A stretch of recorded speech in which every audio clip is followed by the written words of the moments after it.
Dear students, BA second year history के second paper Rajasthan के इतिहास के सर्वेक्षण में मैं doctor Deepa Kaushik, associate professor history, government girls college Rajgarh, आज आपको राजस्थान में कृषक आंदोलन के कारणों के विषय में बताने जा रही हूँ।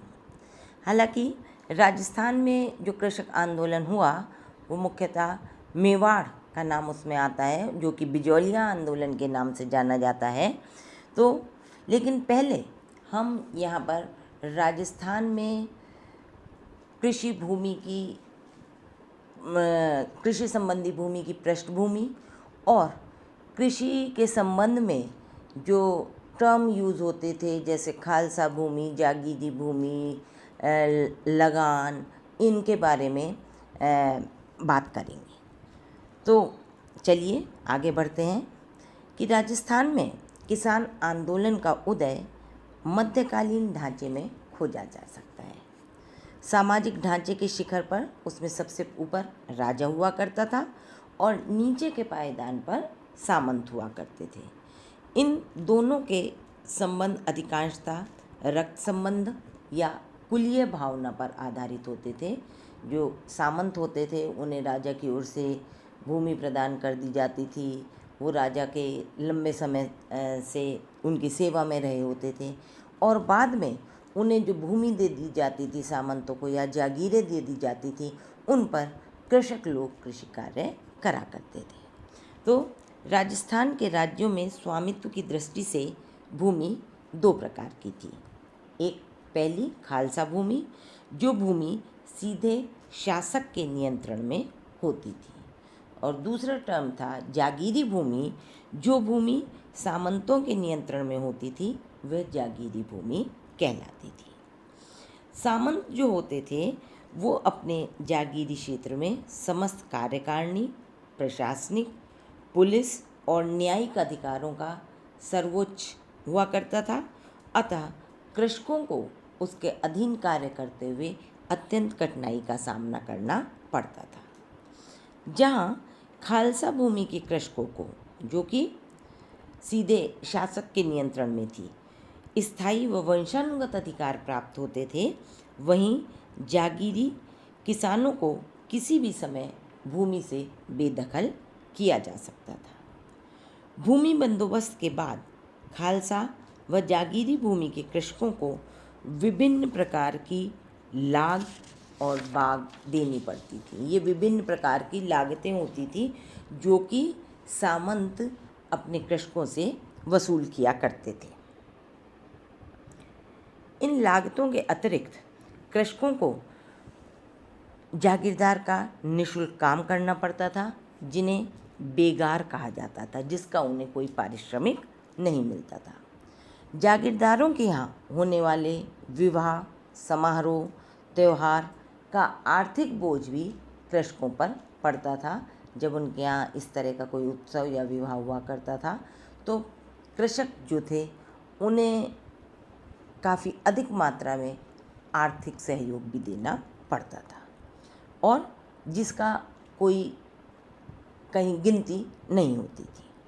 19वीं सदी के प्रारंभ तक शासक और उसकी रैयत तथा सामंत व उनके कृषक के मध्य सद्भावना, सहयोग और के संबंध थे।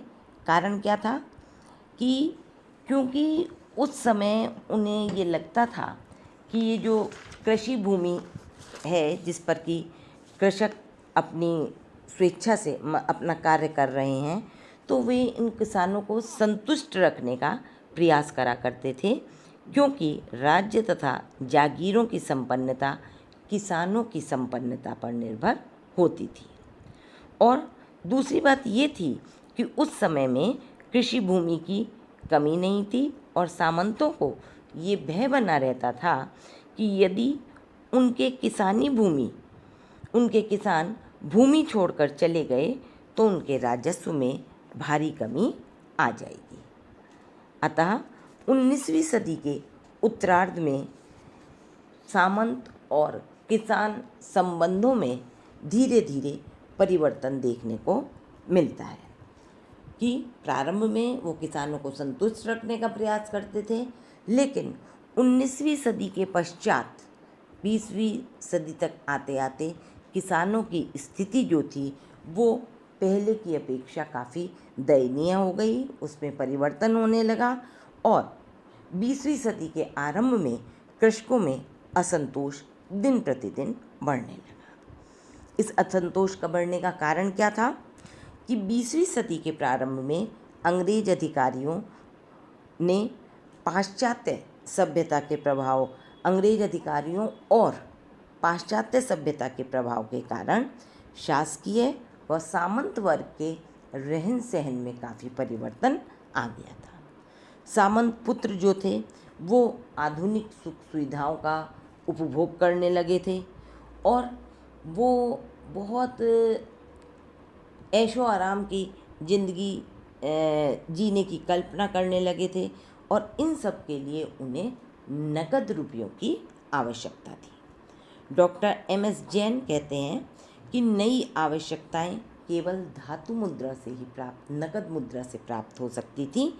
अतः धातु मुद्रा को प्राप्त करने के लिए सामंतों ने प्रजा पर नई लागतें, नए नए प्रकार के कर, नई नई प्रकार की लागत लगानी उन्होंने प्रारंभ कर दी, जिसका परिणाम क्या हुआ कि कृषक का आर्थिक शोषण किया जाने लगा और कृषकों के आर्थिक शोषण से उनमें असंतोष बढ़ना प्रारंभ हो गया।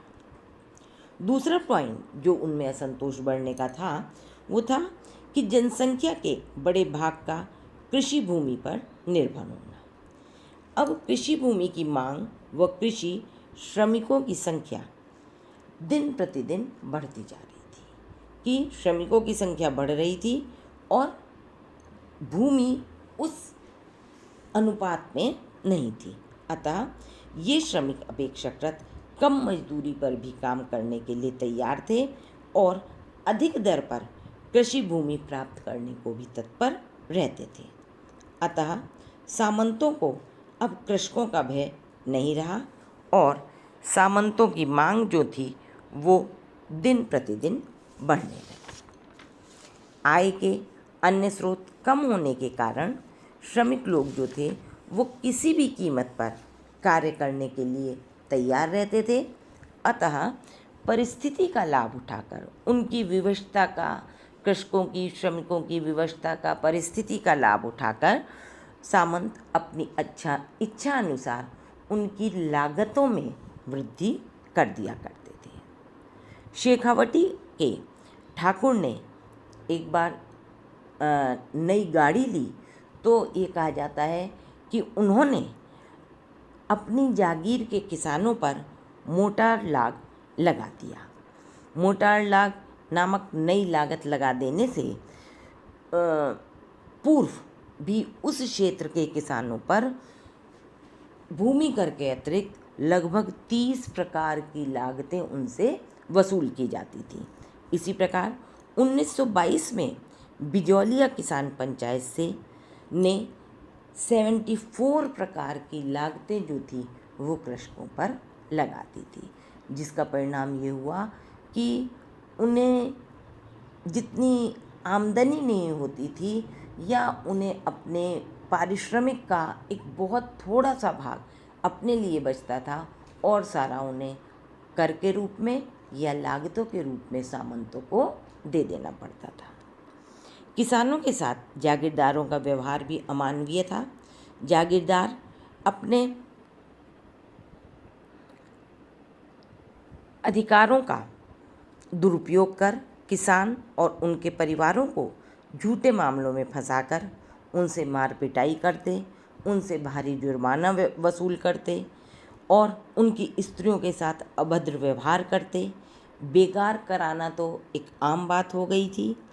बीकानेर राज्य के पूगल क्षेत्र के किसानों ने 1948 जब हम स्वतंत्रता प्राप्त कर चुके थे, उससे पूर्व एक साल 1947 में, तब वहाँ के दीवान से पट्टेदार किसानों की बहु बेटियों को बलपूर्वक उठा ले जाने की शिकायत करी गई कि किसानों ने वहाँ के दीवान से शिकायत करी कि वो उनकी बहू बेटियों को बलपूर्वक उनके घरों से उठाकर ले जाते। लागतें न देने वाले किसानों को भूमि से बेदखल करना, उनके कीमती सामान उठाकर ले जाना या उन्हें सामान को मकानों से बाहर फेंक देना, मवेशियों को हाँक कर ले जाना, ये जागीरों के दिन प्रतिदिन मामले बढ़ते जा रहे थे। और यह उनका व्यवहार जो था वो उन कृषकों के प्रति था जो उनकी भूमि को जोतते थे। अतः जागीरी क्षेत्र में कानून जैसी कोई व्यवस्था हमें देखने को नहीं मिलती। ऐसी स्थिति में किसानों द्वारा आंदोलन की राह पकड़ना स्वाभाविक ही था।